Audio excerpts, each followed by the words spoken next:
Kelly Gushue of Personal Finance Warrior. There you are, Kelly. Welcome, welcome, welcome. I am so just honored to be here to speak to fellow founders and to encourage you in this crazy time right now to reinvent your business. My goal is to really just share some stories, some tips and tools, and also to ask some questions to Kelly that will be insightful for you. We are in this little thing up here, we're in day 33 of quarantine, and we are going to get through this, and we need to get through it together. So welcome to our brainstorming session here. I wanted to have Kelly on here because I just think these are much more interesting when they're interactive. And before I ask Kelly questions, because she has some prepared information for us on how to conserve our cash and how to add more cash, I wanted to just give you a little bit of background. So my mission, if you don't know me, is to help female founders, to empower them and motivate them to cultivate their purpose and make meaningful impact through entrepreneurship. And I really want to help you do this with more ease and confidence, and that is really hard to do right now as we're facing this. But I want to share a little story, and that is that 19 years ago, it was a beautiful September day, clear cobalt blue sky. It was just absolutely beautiful. I left my house. I was really excited to start the day. I had a startup called museumshop.com, and we were just entering our most important quarter of the year. It was a holiday season, and that was about 80% of our sales.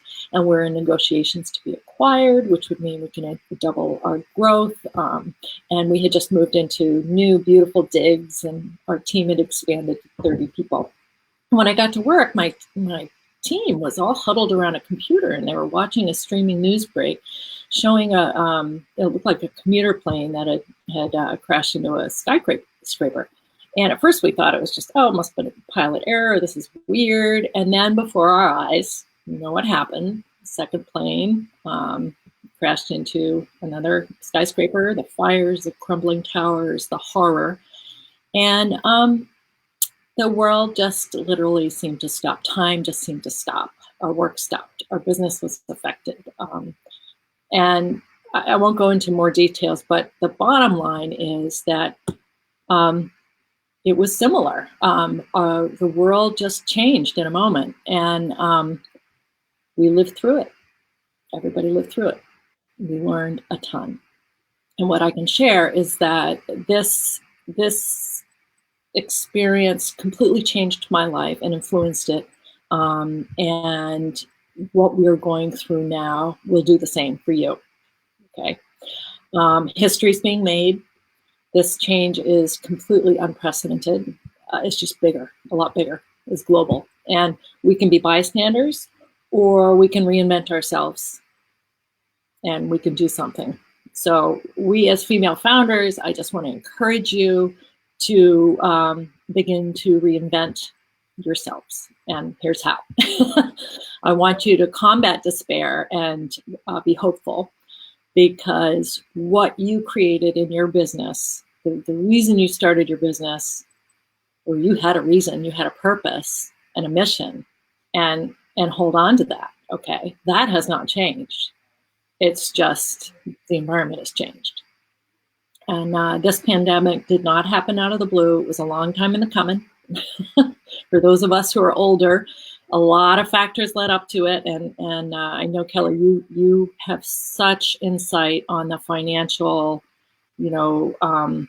ramifications and what contributed to this: global trade, global travel, climate change, etc. We can't ignore what's going on and grief and the sadness of it, and how many people are being affected. I just saw a report in Skim. I think 22 million people have lost jobs, and 2 million are infected as of today. And it is basically this world, the universe is waving a red flag, I think, telling us that we need to clean up our act. we need to heed the warning. And as entrepreneurs, we are in the best position to adjust. We can pivot so much faster than a big company can. And so this is what I want to encourage each of you to hold on to over the next few months. The privilege it is to be an entrepreneur and to have the ability to be creative and build a more gracious and hospitable world. There is an abundance of opportunities out there. There really is plenty for everybody. It's just unequally distributed right now, and you can choose to partake in it and through your business. So that's my pep talk. And what I wanted to say two more things, and then Kelly, we're going to jump to you. So the first is in terms of brainstorming. I have been brainstorming with many entrepreneurs over the past 4 weeks, fashion designers, boutique owners, accountants, jewelers, artists, college advisors, bankers, financial advisors, crisis consultants.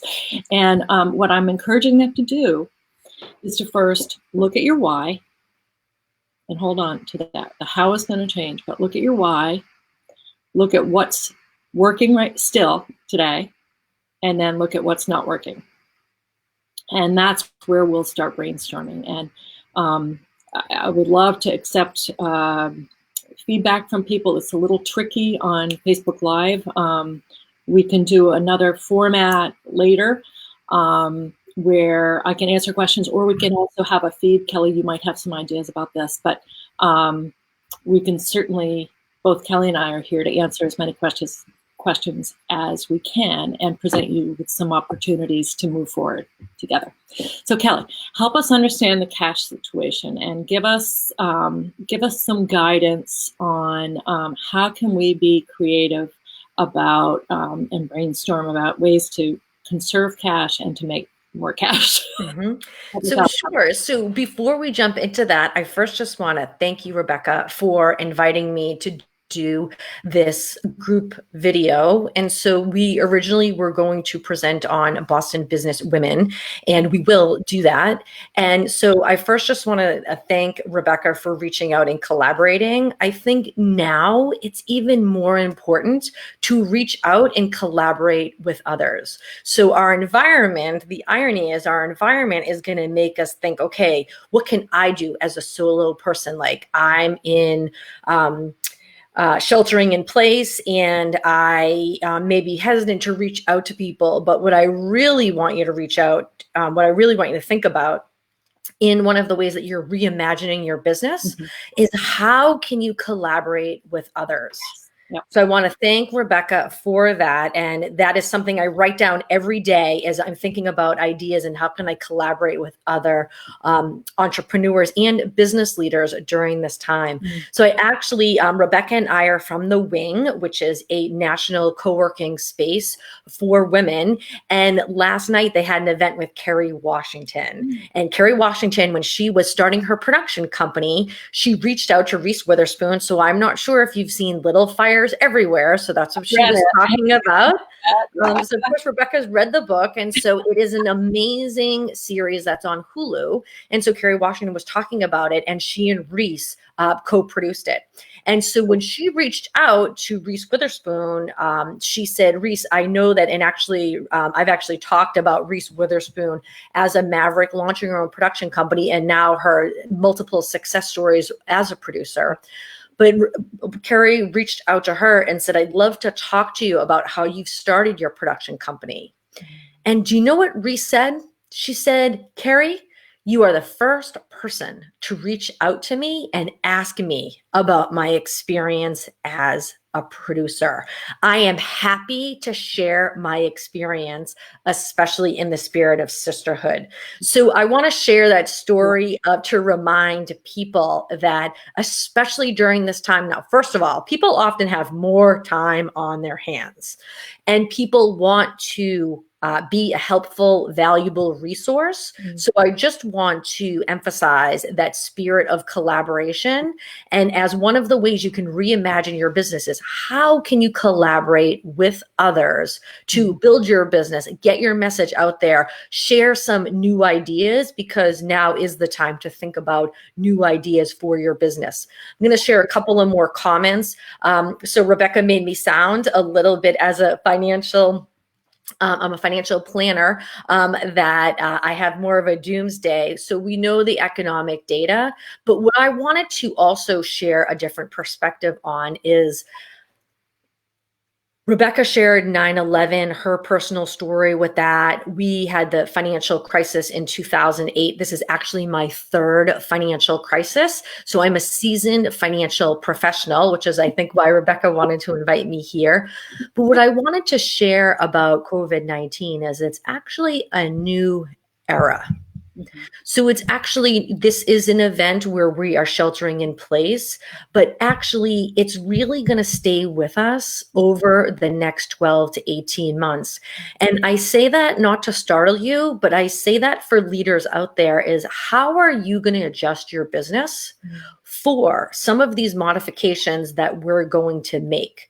If you don't have an online aspect of your business, meaning and I think the world has forced us already to start with virtual aspects to our business, but reimagining your business, that has to be part of your business. And Rebecca is a specialist on this. For my business as a financial planner, that's my specialty. So please reach out to us with some questions. So whether it's now or even just as time goes on. And so now let's talk a little bit more about the money piece. And my comments are actually, Rebecca used the terms ease. And so I want to say that I'm going to talk about money to help provide you with ease and ideally some peace of mind. I'm not here to startle you in the fear factor. There are a number of people out there that use fear to inspire action. And it's actually a very masculine oriented style. So my style is very feminine in the way that I want to inspire you. I actually want you to feel at ease and feel more encouraged to take action, which is a more feminine style. Love that. Yes. So yeah. I'm alarmed by how many fear-mongering things there are out there in the right now. You just kind of have to, shut them off. Yes. And that's exactly why, Kelly, why is it that when I read some of these articles about my money, I feel like a sharp fear move through me? And unfortunately, that is often the way that information is conveyed about personal finances. So I'm going to shift that and I'm going to actually talk about 5 ways you can add more money during this time. So I first want to take off the table, and actually I'm going to talk about that after. So let's talk about positives. So number 1 is, let's talk about taxes. So first of all, the tax deadline was extended to July 15th. So if you had a tax bill, that's good that it's delayed for some time. The next thing, though, is a lot of people receive tax refunds. And that usually is part of their cushion that they use as a financial cushion. They might use that for a vacation. They might use that for a special purchase. Well, now, how about you use that for your emergency savings? So I would encourage you that, especially if you have money due, file your taxes and then look forward to receiving that tax refund. And the second point I want to make related is that stimulus check. So if you qualified, so $75,000 in gross income, that's phased out at the $99,000 for individuals. For married couples, $150,000 to $200,000. So if you received a stimulus check, I also want you to add that to your emergency savings. So now one helpful tip is when people ask me, so Kelly, should I use a separate account for my emergency savings? Like I have my automatic deposit and that could be my checking account, and then I have my savings account. And my answer, Rebecca, and the audience members is no. I actually want you to use a separate account. I want you to have an account that is in a separate bank account that is your emergency savings. I want it to be linked electronically so you can move money, but I want you to know when you're dipping into it. Your emergency savings is not the money that's in your bank account. The emergency savings is that additional amount that is set aside so that you have that money. And so now, Rebecca, let me just ask you. So this is a question that I often ask my audience is, how many months of expenses do you feel comfortable with an emergency savings account? So in my mind, it has been, my rule of thumb has been 6 months. Okay. And so I ask audience members, and the range is across the board. So the most common answer that Rebecca gave is 6 months. Mm-hmm. Now, at a time like this, people may feel like, well, that's ideal, but Kelly, I'm really starting off like I don't really have an emergency savings. So what I want to talk about is here are the ways for you to add to that. But for us in this situation, that's why the idea is that you would have 6 months of expenses. And so what I suggest is let's start with 1,000, 2,000, 3,000, keep working to add more money. And I'm going to, of my 5 ideas, this is how I want you to add to that money so that it's on the sidelines. So number 3 is, and this is something that a number of people qualify for, is a loan extension. Mm-hmm. So whether student loans, personal loans, if that is relevant to you, that you can defer those without any consequences. And that's what's great is you really can push it down. 3 months is what they are offering. If they're federal loans, they're 6 months. But I would make that request. So basically contact the banker and get that going right now. So that provider, for a number of websites now, if you were to do that, they have an online option to make it easier because of the call volume. Okay. If you need to contact your provider, and then I would call them first thing in the morning, like when it first opens, to time it that way, because there are long time frames. I would either say in the morning or before they close to try to time it strategically. Now, I was told that I still have student loans. I refinanced. They're at a very low level, low interest rate. And when I was able to ask for 1 month, that's what I work with a private lender because I refinanced. I read 1 month, but actually 3 months I qualify for. So even if you're with a private lender, they have adjusted it. It's for 3 months. And for a number of people, I work with a number of clients that have taken out a personal loan and to make that request as well. Now, Rebecca, I have heard with mortgages that that's possible, but I would not encourage you to do that. That would be like, you want to focus on your primary bills to make sure you set up a system that you're continuously paying those. Mm-hmm. So that would be your mortgage, that would be your rent, that would be for food, and that would be other items that you need to make sure that you pay for. Mm-hmm. Now, number 4 of my 5 things. So now credit cards, I'm going to put as something that I don't want you to defer. So credit card companies, they are not deferring interest. They may allow you to lower the payment to your basic monthly payment, but there's no special discount. There's no special incentives that credit cards are offering. But I want to share what is an idea that a number of people aren't thinking about now, and it is to open a 0% interest rate credit card as a backup. So Rebecca and I were just talking about, if you've read the news, for those business loans. So originally the politician said that we qualify as business owners, freelancers, solo entrepreneurs. And if you've read the $350 billion that was allocated, it's gone. It's been allocated. And what but aren't quickly things have happened? It has to really bulk it up. So there is a possibility of that, but we don't want to rely on that. I actually think that they provided that funding focused on companies to maintain employment. So often, many of us, even if you have 5 employees or less, that bill wasn't for us.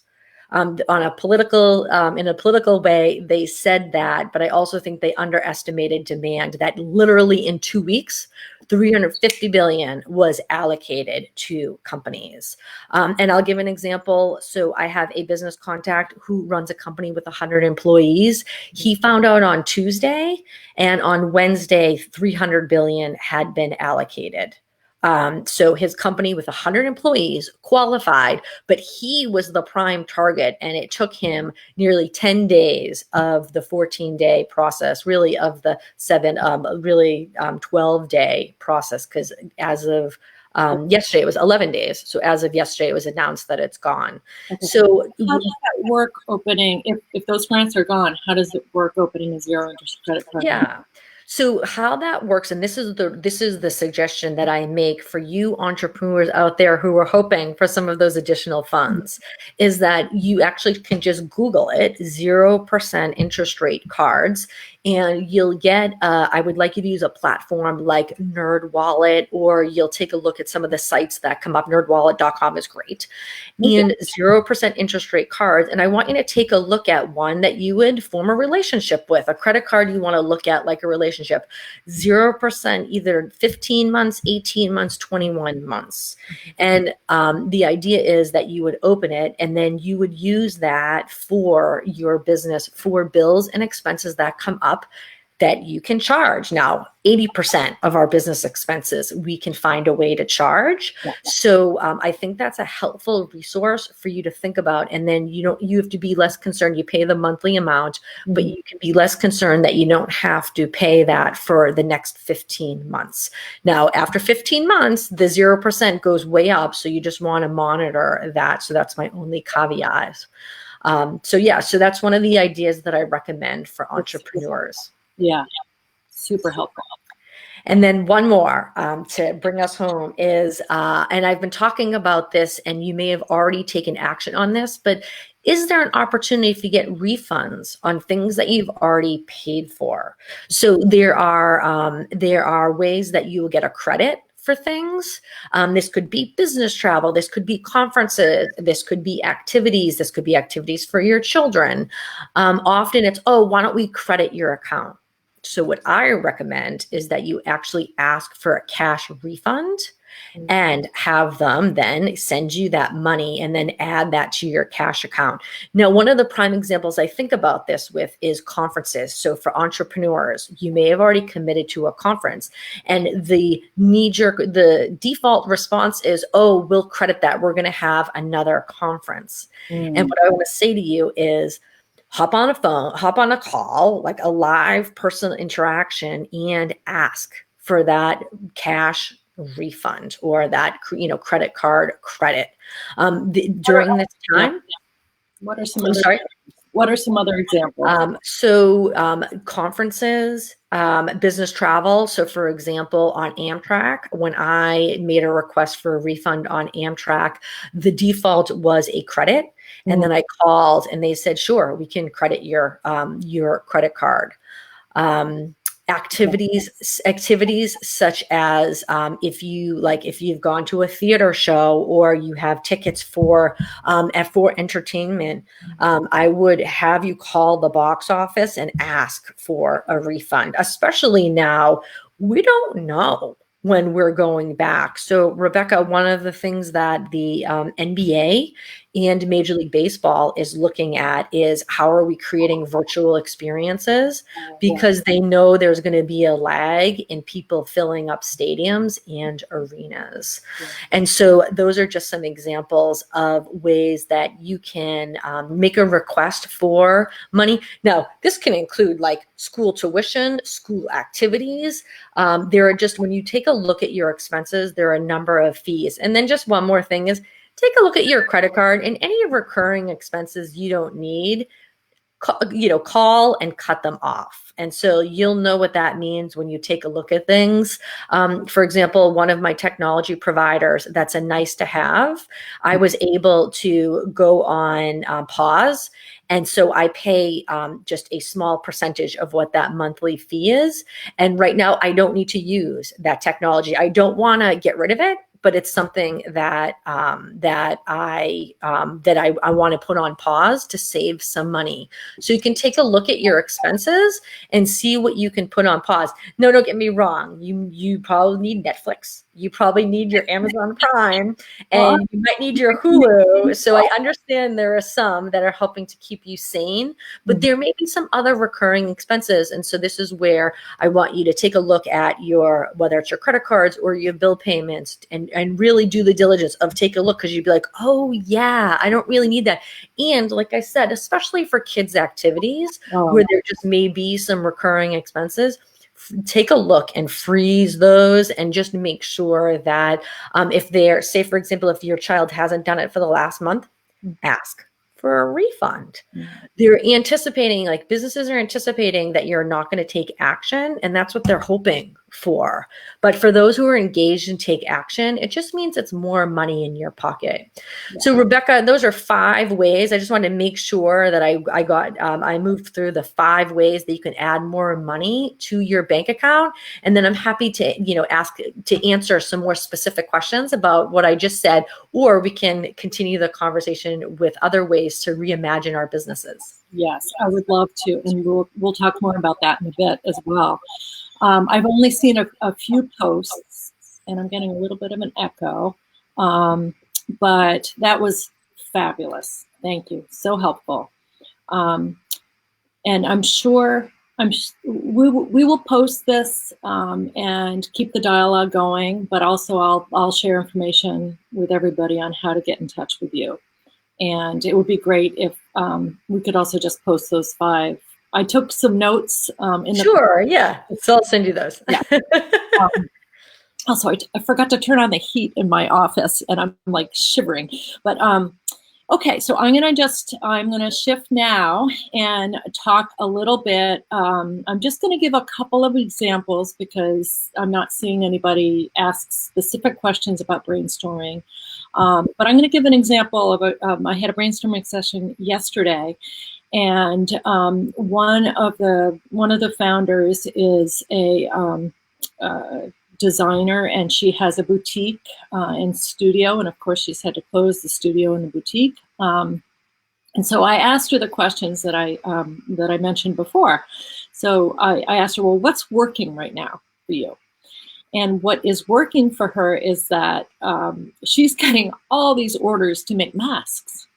All right. So she has completely shifted her production line to make masks with the existing fabric that she has. And her name, I'll just share with you, it's Queen Adeline Collection. She's a small business. She makes designs out of 100% cotton fabric that is printed through a wax process in Ghana, Africa. And she saw an opportunity to help help people in the community by making these masks. And initially she was donating them. And then she realized that she couldn't continue because she's getting a lot of orders. So then she decided to shift, and she's now offering a buy one and then one will be donated. So you buy one and donate one. And then she's getting orders for hundreds. So that is an example of somebody shifting to meet an opportunity, even though her studio is closed. So what's not working for her is, and I hope it's okay to share this, but she really enjoys doing the in-person fittings, and that's an opportunity for her to upsell. When she has someone come to the studio, they can put on the products, and she can recommend other designs for her clients. So we talked about what she can do is offer a virtual fitting through Zoom.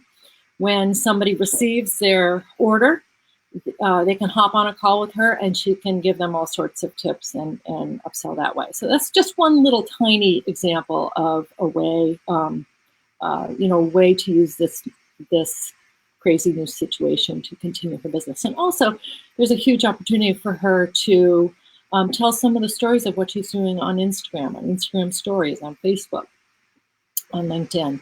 So that is just one little tiny example. So really what I want to share with you in the next few minutes is, what is your vision for your business? Revisit it. I encourage you to release what is not working for you now. Just let it go.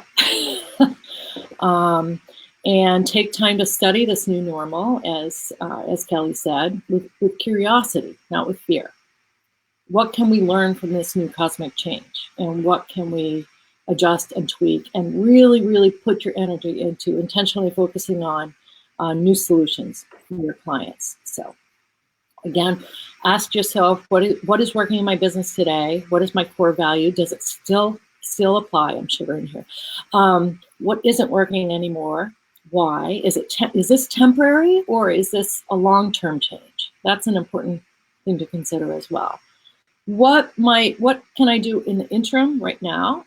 Well, we have stay-at-home orders, and what is going to happen? Try to envision what's going to happen when the stay-at-home order is lifted.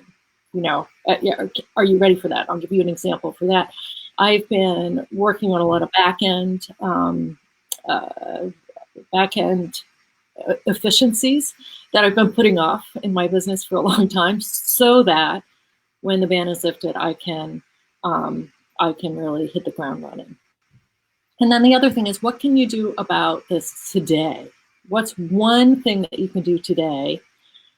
Call a client, call a prospect, reach out to your past customers, let them know that you care. And then what new capabilities do you need to implement? So to wrap up, my bottom line is, you each have a gift, an expertise, a service to offer the world. People need to know about it now more than ever, all right?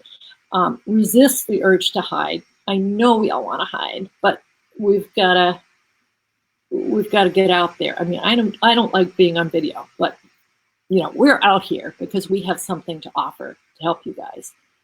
And there's never been a better time to huddle with like-minded founders. So that's why I'm so excited to have Kelly here and to talk about ways we can work together and increase your profitability and probability of success. So one last final thing that I'm doing in my business is, I did have what I call a Women's Impact Mastermind that I was offering, and I have actually shifted that so that it is a reinvention mastermind, and it's a female founder cohort for business owners who want to make more money and find more clients in this new world.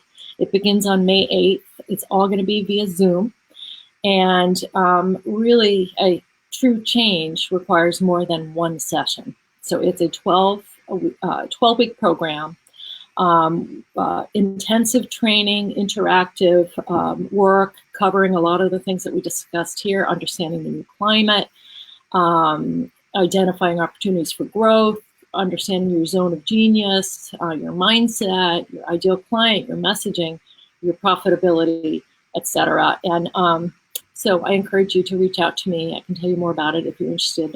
It's a small group. It's only going to be 10 people so that we can really interact and grow together.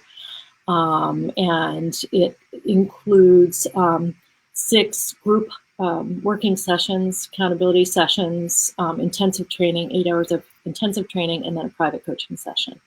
So so that's what's going on here.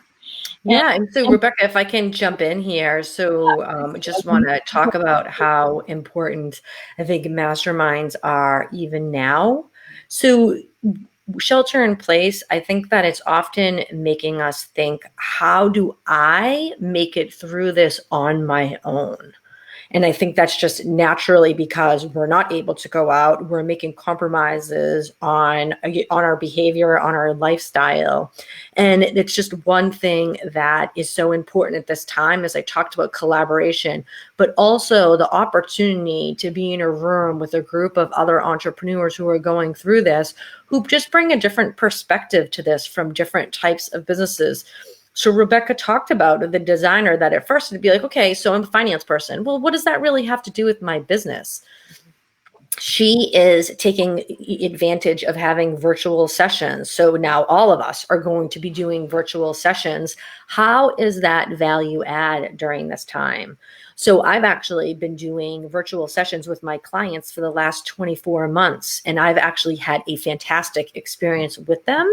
So that's something that I can share, that for those people who may be hesitant, I'm not really sure if my skill will, I'll be able to convey that over video. When you're with a group of people who have success in a particular area that you may be trying, that can give you more confidence to step forward with that. And so Rebecca has been talking about what will it take for you to move forward with your business with ease and confidence.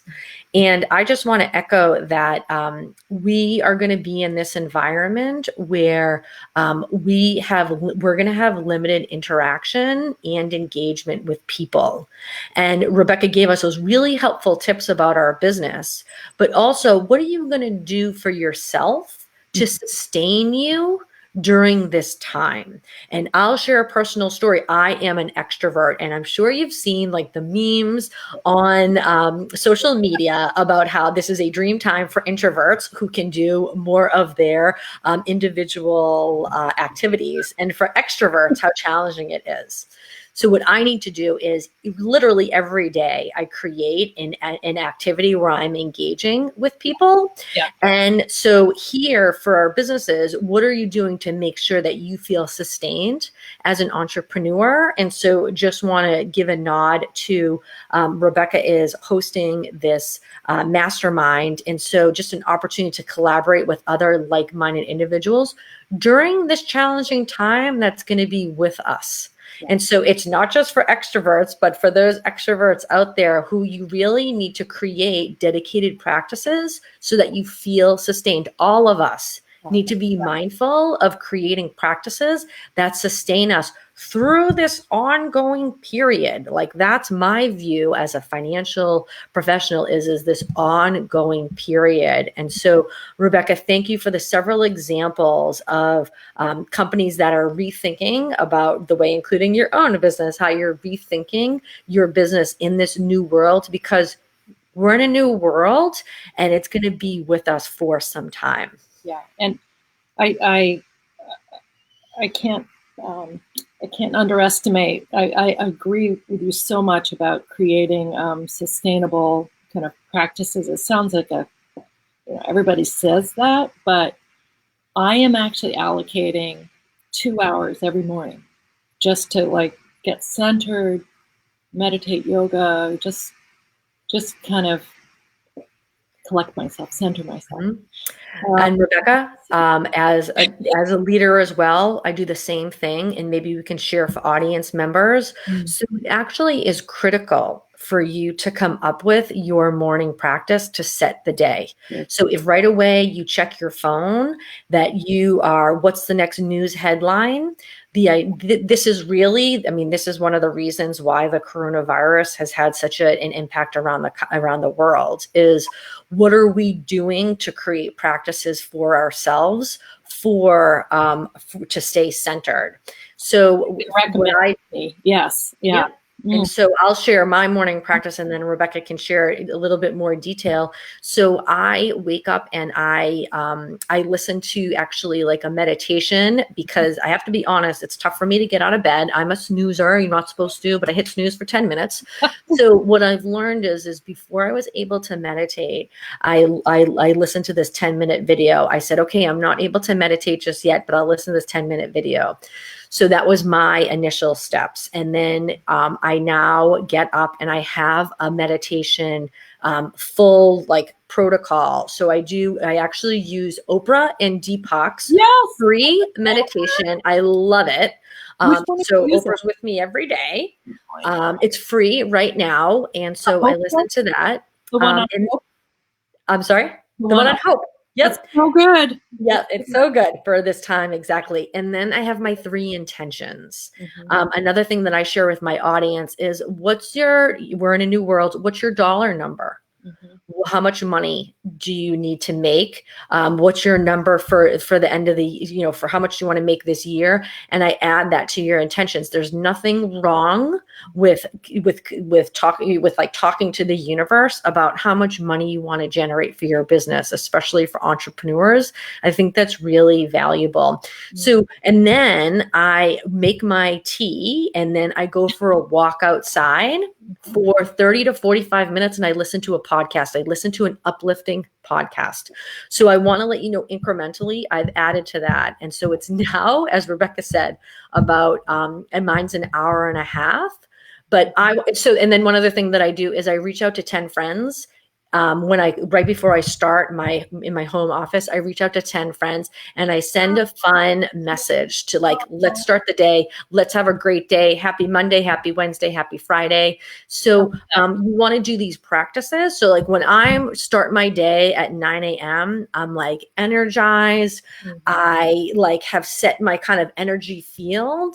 And I'm then ready to be like, okay, what is the world going to present me with? And then at 9 a.m. is when I start getting like assaulted by news and reading about what's going on. But it doesn't knock me down as much as it initially did at the beginning because I'm so dedicated to my practice. So I wanted to, Rebecca, I think it would be great for the audience to hear what your practice is. Yeah. So I'm a very creative person. So my practice varies, but it does start with meditation, and I also listen to the Deepak Chopra. There's two different ones that I have, and I've also read the let's see, I have a book right here. It's called The Spontaneous Fulfillment of Desire, which is fabulous. I highly recommend it. And I also have recently gone through, went on a retreat called the Third Act Quest. I have to do a little plug for a fellow entrepreneur. And we went through a whole kind of visioning process. And I look back through my notes of what it is that what are my intentions for my life in the morning. I'm not going to say that there are mornings I get completely derailed, and this doesn't happen. But I also try to do yoga. Actually, my husband has started doing yoga with me, which is like huge. I really miss my studio. Like I went to a sports, I joined a sports club as a gift to myself, and that's been suspended, So we're doing virtual yoga, and sometimes it's hard because the dog will start barking in the middle of it, and it's like, ah! But it's all about being grateful for the bounty that we have right now, and focusing on that. And it sounds cliche, but really focusing on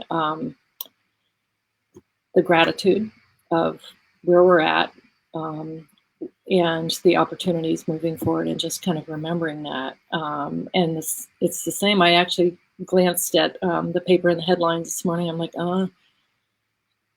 I have to just take that in stride, because it's so horrible that it can derail you quite quickly.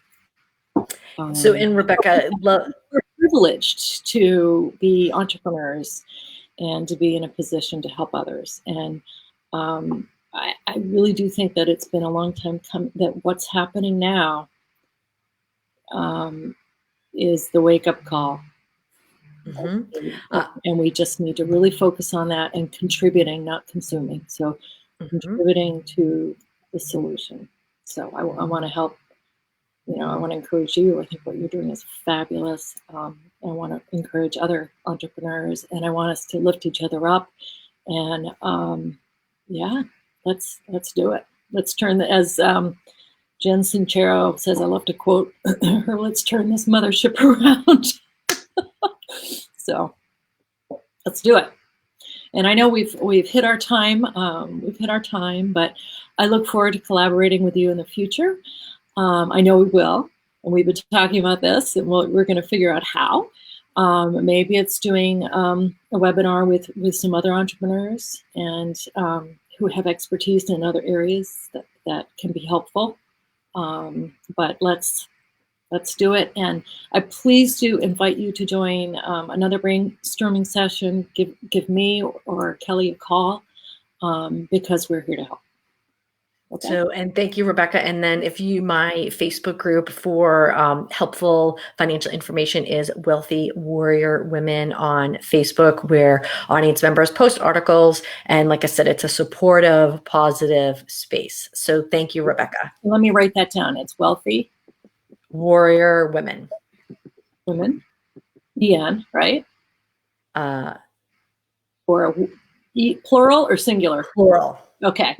And mine is at InANutshell CEO. Okay. So thank you all for coming.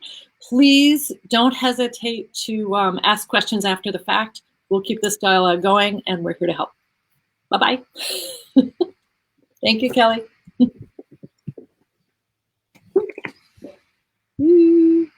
Okay.